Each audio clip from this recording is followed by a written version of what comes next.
Hello mga kababayan, for today's video, mag-mini vlog tayo. Pero, plot twist, mag-Tagalog ta para masabtan pudno sa mga Tagalog.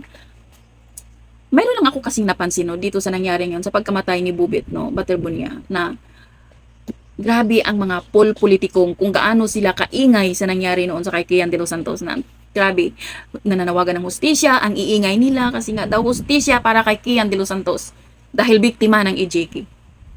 Bakit sila maingay? Bakit ngayon ang tahimik? 'Di ba? Kung sa kay Kian de los Santos, sobrang ingay nila, pinagawan parang museo, 'di ba? Si Risa Hontiveros ang tahimik. Asan na yung mga politikong ang iingay noon, nagsisigaw ng hustisya? Bakit ngayon tahimik kayo? Bakit ba ang involved isang ADMO? Ganon ba 'yon?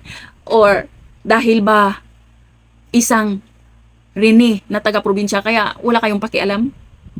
Or alam ko ang dahilan bakit tahimik kayo. Dahil dito kay Kian de los Santos, grabe kayo kaingay. Dahil connect ninyo sa mga Duterte. Nang dahil sa Duterte namatay ito, biktima ito ng EJK. Hustisya para kay Kian. Hustisya para kay Kian. Kung makasigaw kayo, wagas.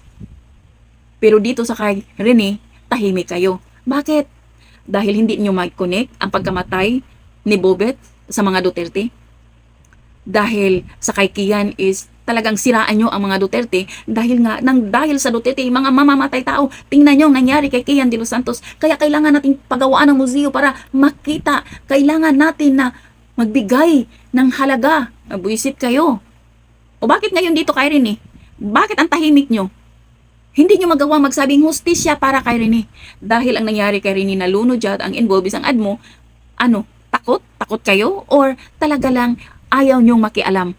Dahil wala kayong pakialam, bakit hindi siya maikunik sa mga Duterte? Hindi nyo pwedeng siraan ang mga Duterte sa pagkamatay ni Rene. Kaya ganun na lang ang wala kayong ka-interest talaga. Sobrang tahimik. Yung kung sino yung mga politiko na ang iingay noon sa kay Kian de los Santos, ganun naman katahimik ngayon. Buti na lang, merong mga nangingilan-ilang mga senador na nagpahayag na kailangang maimbestigahan sa Senado. Pero, to si Risa Hontiveros, asa na? Bakit ang tahimik mo, madam? Ang akala ko ba, ikaw itong mahilig magsigaw ng katarungan para sa mga biktima. Asan ka ngayon? Ba't ang tahimik mo, madam? Dahil hindi mo maikunik ang pagkamatay ni Bobet sa mga Duterte, kaya wala kayong pakialam. Ang gusto nyo lang, meron kayong mapala, kaya kayo makikialam kapag na kailangang Duterte talaga. Ito, kailangan ikunik natin sa mga Duterte, kailangan mapanagot ang mga Duterte. Dito sa kay Rene, hindi nyo maikunik-kunik. So mga kababayan, ito lang.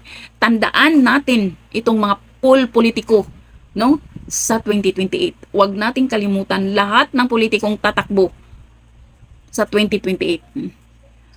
Doon tayo babawi. Rest in peace, Dong Bubit og Padayon. Thank you for watching. Bye!